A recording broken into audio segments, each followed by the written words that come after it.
Assalomu alaykum. Bizani kuzatib turgan barchaga bugun 2026-yil 12-iyul sanasida yana bir yangi uzum navini ko'rsatmoqchiman. Ognenni. Bu juda erta pishar nav.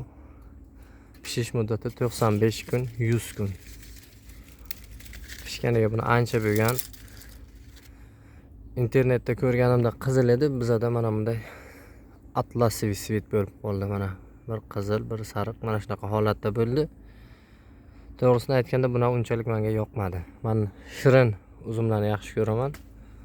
Bu uzumda uncha kuchli saxir miqdorini sezmadim.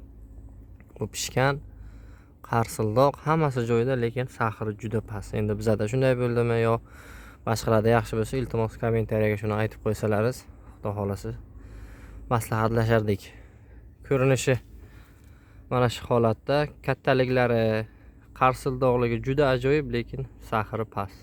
Hozir qarsildoqligini tishlab sizlarga ko'rsataman.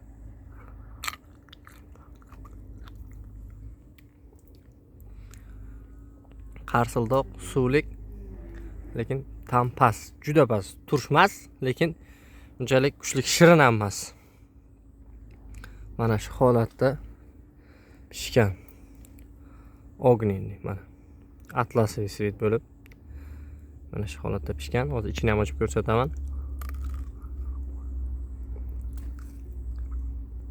Mana ichi ham oq. Kattaligi Husaynini pishgan vaqtdan ham kattaroq.